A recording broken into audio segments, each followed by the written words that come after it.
Hi, this is doctor Padmavathi. ఈరోజు topic mouth washes. Mouth washes ఎప్పుడు use చేయాలి, ఎలా యూస్ చేయాలి, ఎందుకు యూస్ చేయాలి? జనరల్లీ మౌత్ వాషెస్ మన నోటి దుర్వాసన ఉన్నప్పుడు, చిగుళ్ళ నుంచి రక్తం కారినప్పుడు వాడతాం. ఇవే కాకుండా సెన్సిటివిటీ ఉన్నప్పుడు, వూండ్ హీలింగ్ అవ్వాలన్నప్పుడు, నోట్లో అల్సర్స్ హీల్ అవ్వడం కోసం, నెక్స్ట్ టీత్ వైట్నింగ్ కోసం, మెయింటైన్ చేయడం కోసం, పుచ్చిపళ్ళు రాకుండా ఉండడం కోసం కూడా మౌత్ వాషెస్ యూస్. దీంట్లో chlorhexidine mouth washes, non chlorhexidine mouth washes అని 2 టైప్స్ ఉంటాయి.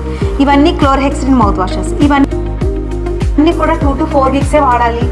ప్రాబ్లం ఉన్నప్పుడు, చిగుళ్ళ ప్రాబ్లం ఉన్నప్పుడు, చిగుళ్ళ నుంచి రక్తం కారినప్పుడు, వాళ్ళ వ్యాధులు ఉన్నప్పుడు వాడతాం. ఇవి లాంగ్ రన్లో యూస్ చేయకూడదు.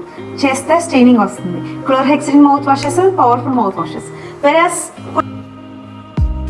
కొన్ని mouth washes gargle, betadine gargle మనం గమ్ డిసీజెస్ సర్జరీస్ అయినప్పుడు ఖచ్చితంగా యూజ్ చేయమని చెప్తాం. ఈ ఫ్లోరిటాప్, సింక్వెలైడి, యామ్ఫ్లోర్, ఈ మౌత్ వాషెస్ ఏంటంటే మనం పుచ్చిపళ్ళు రాకుండా క్లిప్ ట్రీట్మెంట్ ఉన్న కేసెస్లో కూడా మనము ఈ మౌత్ వాషెస్ని మనం అడ్వైస్ చేస్తాం.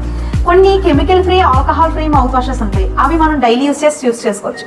డైలీ యూస్ చేసి మన యామ్ఫ్లోర్ యూస్ చేసుకోవచ్చు. కానీ కొన్ని ప్రాబ్లమ్స్ ఉన్నప్పుడు షార్ట్ టర్మ్ యూజ్లో మాత్రం కొన్ని మౌత్ వాషెస్ మాత్రమే యూస్ చేయాలి. ఇవన్నీ విన్నారు కదా.